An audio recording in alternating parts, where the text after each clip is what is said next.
Howdy race fans, welcome to my little show about motorsports I like to call In the Pits with me, StockCar Scott, here each Wednesday on the YouTube during racing season. You know, folks, when I feel like it. It seems a little silly to do this show when so much is happening these days in our country. But you know, folks are still racing and fans are still watching. So here we go again for this week. First off, before I forget, the broadcast of the K&N West 150 from State Line Stadium Speedway in Post Falls, Idaho is this Friday morning at 10 on NBCSN out here on the left coast, in between the Xfinity practices at Loudon. I saw on Facebook that it was a really exciting race, so I'm looking forward to seeing that K&N West race on Friday morning. Oh, and while I'm on K&N races, I stumbled across one that I had missed in February on the On Demand this week. Yes, it was finally nice to see Todd Gilliland's first K&N East victory there at New Smyrna, Florida. Last weekend's racing started on Thursday with Camping World Trucks first up in the newly repaved and reconfigured Kentucky Speedway.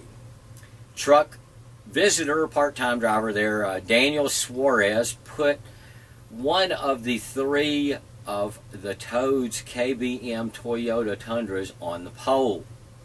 The Toad was in the race that night but got wrecked out by Spencer Gallagher, who you might remember from him getting into it with John West Townley in the last truck race. But KBM still took the night as new phenom William Byram won his fourth race of the season. John Hunter Nemechek was second in his family's Chevrolet Silverado. Byron leads the points with the next Camping World Truck race next Wednesday night in the dirt at Tony Stewart's Oval at Eldora in Rossburg, Ohio. Now, with Eldora on Wednesday, next week's show will have to be pushed up to Tuesday probably to not clash with racing. But of course, you can watch it whenever it is convenient for you here on the YouTube. I need an early whistle wetting. Friday, after practice and qualifying, the Xfinity race started and ended with the Toad in P1.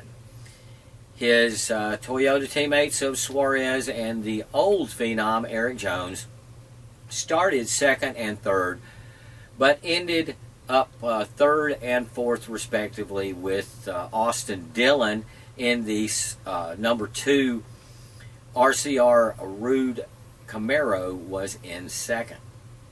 Oh, and it was a record-setting win for the Toad in the Xfinity Series, blah, blah, blah, blah, blah, blah, blah, blah, blah. Daniel Suarez still leads the points with the next race Saturday at Loudon, New Hampshire. Last Saturday, I missed F1 qualifying for the British Grand Prix at Silverstone, so I don't know how my favorite Lewis Hamilton wound up on the pole at his home track. But it didn't really matter. Oh, well before the Sprint Cup race there started on Saturday, I set the old video recorder and we headed east after hitting some unavoidable Seattle construction delays in traffic there. But we did finally get east of the mountains to watch the West Coast Late Model Series Mid-Columbia Dermatology 100 at Yakima Speedway. Along the way, Mike Helmut joined us to watch some racing this time around just as a fan. While we were in Yakima, the Sprint Cup 400-mile race at Kentucky went on as scheduled, with a bad Brad Keselowski winning a fuel mileage event on fumes in his Penske Miller light Ford for his 4th win of the season and his second there consecutive win. Bad Brad is now second in the driver's points to my brother's favorite, Kevin Harvick, who finished 9th after starting on the pole on owner's points after qualifying was rained out. My oldest brother's favorite, Chase Elliott, got wrecked and finished 31st, but was still the best finishing rookie. My favorite, Dale Jr. there, ran a mediocre 13th and maintains a 13th place in the point standing, also, although that shows him as 14th because Tony Stewart has that win. But my wife's favorite, Biffle, did the best of all, relatively speaking, with a 6th place finish. There he is right up there at the top, although he still languishes back in the 22nd spot in points. The next race is at one of my least favorite tracks, Loudon, New Hampshire, next Sunday. Oh, I didn't even see the Kentucky race though until like Monday or so. I had other things to do and see, starting with the Twisted Tea Better All Auto Sales West Coast Late Model Series Mid-Columbia Dermatology 100 at Yakima Speedway on Saturday night. It was another excellent event put on with just really, really good racing.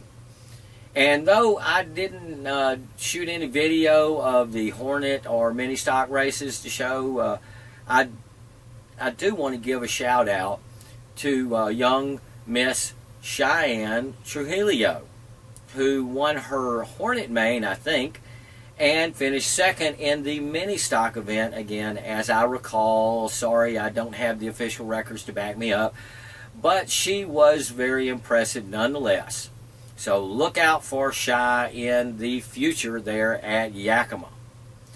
They also had what they call super stocks that are similar to street or hobby stocks.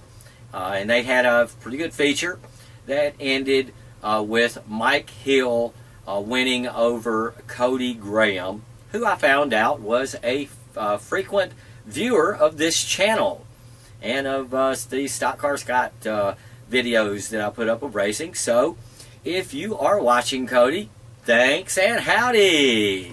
Oh, almost spilt Sterling Marlin there. Might as well drink it instead of spilling it. Anyway, but the big reason that we were at Yakima Speedway was the big time stock car racing of the Twisted Tea Better All Auto Sales West Coast Late Model Series Mid-Columbia Dermatology 100. 21 late model stock cars from as far away as Alberta, Canada and Northern California lined up for what turned out to be 101 laps of exciting racing. Of course, there were a few cautions and red flags that dragged things out a little bit, but overall it was a really good race. After qualifying, that had the number 25 car of Randy Marshall Jr. setting the fast time, and an invert that put Chad Ayers on the pole. Ayers turned around and gave up that first starting position to Andy Soule, so Ayers could go to the back and attempt a run to the front for the $300 Evan Williams Kentucky Bourbon Run to the Front award. Unfortunately, an oil pan damage there around lap 35 ended that rally for Chad. So the award rolls over for the next race at Hermiston Super Oval. The same type of damage around the same time happened to young Brooke Schimmel's number 33 car and took the Mid-Columbia Dermatology Rookie Challenge points contender out early. After an extended red flag for cleanup, the race got going again, but not for long before a big wreck in turn 4 scattered barrels and ended the night for Todd Connell, whom I hoped might have a decent finish this time around. After halfway, the field settled in for a long green stretch after so many cautions in the first half. Andy, the Honey Badger soul, led much of the first half, but lost the lead on the restart at lap 49 to defending West Coast late model champion Buck Knoll Jr. The two then battled back and forth over the lead for the next few laps until the Honey Badger's engine shuffled off its mortal coil. And when your coil dies, folks, you got no spark. So Andy's race ended about midway through the second half. And I had my Andy soul shirt on and everything. You know, I'm beginning to be a little afraid that I might be a jinx for him. Maybe I need me a Jim Franklin t-shirt, or maybe a Greg Coleman t-shirt. Oh, it was a shame, though, that Andy broke, because he and Monday's birthday boy and new daddy, Bucky Knoll, really put on a show with some great side-by-side racing. After Andy retired, the challenges to Buck Knoll Jr. continued from Jim Franklin and fast time setter Randy Marshall Jr. The second half of the run, the second half ran unabated until the last lap, when the white flag should have been coming out. The yellow flag came out instead, and the field was re-racked for a green-white checkers finish. In the last two times around the half-century-old half-mile track, the Buck Knoll Jr. lead was lost and regained and lost again to Randy Marshall Jr.'s bumper on the car that set the fast time. So sometimes the fastest car does win. The Knoll camp was none too happy, but that's how the night goes sometimes. And Marshall's win means 4 different winners in 4 different West Coast Late Model Series 100 lap races this season. Folks, don't feel bad for Bucky. You know, he did finish second, and like I said earlier, he became a new daddy on his birthday on Monday. Jim Franklin was third, and I think with Kyler Conduff's tire problems that he had during the Mid-Columbia Dermatology 100, that Franklin may have moved into the points lead for now. Please, Mike, correct me if I'm wrong. You know, also want to point out that that finishing fourth, Dan Nelson had a really good night, and also finishing in fifth, the highest finishing of the Mid-Columbia Dermatology Clinic Rookie Challenge contestants there. Matt Schroeder was the highest finishing rookie in fifth.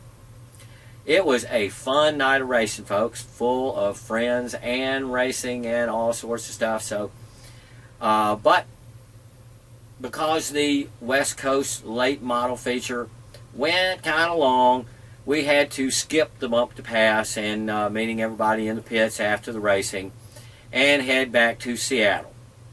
And we still didn't get home until well past 2 a.m. Whew. The next West Coast Late Model Series race is the Street Rods Unlimited 125 back at Hermiston Super Oval on the 23rd of July. I hope to see you all there for some hot short track racing. And I do mean hot. Oh golly, it looks like I'm going to go long tonight. Oh well, I had a lot to talk about. Let me catch up on just a little bit more local stuff. South Speedway got rained out last weekend. This weekend they are having Bumblebees, Mini Stocks, Hobby Stocks, and the Big Rigs. And last week, Evergreen had several divisions of Figure 8 races. This weekend they are having Street Stocks, Mini Stocks, Hornets, the Northwest Pro 4 trucks. You know I really like those guys. And twin 50-lap mains. The weather looks good, so if I go see racing this coming weekend, Evergreen is probably where I will go. Almost forgot last Sunday. Packed so much in. I was tired when I got up, but still got in some racing. As I said last week, the IRL race at Iowa was not to be missed. It was full of great, fast, short track racing, only slowed by a few mechanical failures. One of those happened to last year's winner, Ryan Hunter-Reay. His motor blew, and Newton, Iowa, shouldn't have to spray for mosquitoes for at least the rest of the month. The winner, Joseph Newgarden, led most of the race, leading some critics to complain that there wasn't enough racing going on. But it was still a very good race, in my opinion.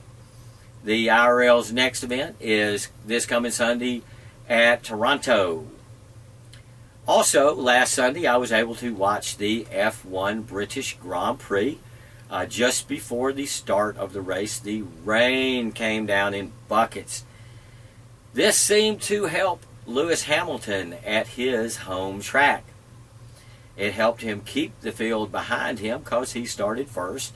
Then later, the clouds parted, and the sun shined down on Great Britain's favorite driving son there, drying the track and clearing the way for him to go on to another victory. With the penalty that his teammate, Rosberg, incurred on the radio, Hamilton now is within a handful of points of the lead. The next F1 Grand Prix is in a few weeks in Hungary, a favorite track of my favorite Lewis Hamilton. Just one more, folks, because late Sunday night I was able to watch a Fox Sports 1 replay of the ARCA 150 from Iowa Speedway that was originally broadcast, and I use the term loosely, on that Phantom Sports 2 channel. It was another good race at Newton, Iowa, track that was won by young up-and-comer Chase Briscoe, who now leads the points heading into the next ARCA event in a couple of weeks at Lucas Oil Raceway in Indianapolis, as part of Brickyard Weekend.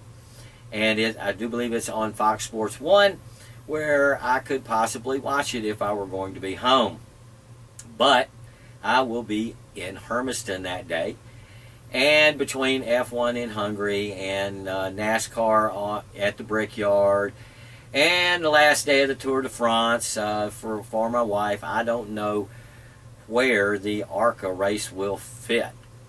But there's time to figure that out yet. But until then, I still have a little racing left to watch. So if you want to watch racing with me this weekend live, I'll probably be out at Evergreen Speedway.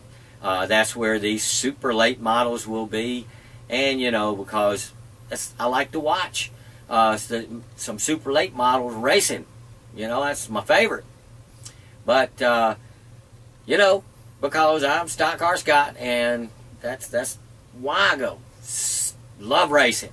And I'll be back here next week, probably on Tuesday because of the truck race, to talk some more about racing, get tongue-tied here on YouTube, and talk some more, if I feel like it, about the same stock car time and around the same, the same stock car channel, because I'm StockCar Scott, and this is In the Pits. And I'd like to thank you, race fans, very much for watching again this week. And if the hint wasn't big enough earlier, I'm going to put in a plug for Coleman Racing No Slow Motorsports, because I missed the chance to get a free t-shirt giveaway on Facebook as I was shooting the show this evening. So maybe out of the kindness of their own heart there, they'll find an extra shirt there in the Coleman Racing No Slow Motorsports closet for old StockCar Scott to wear on in the pits. But until then, like I said, thanks for watching, race fans.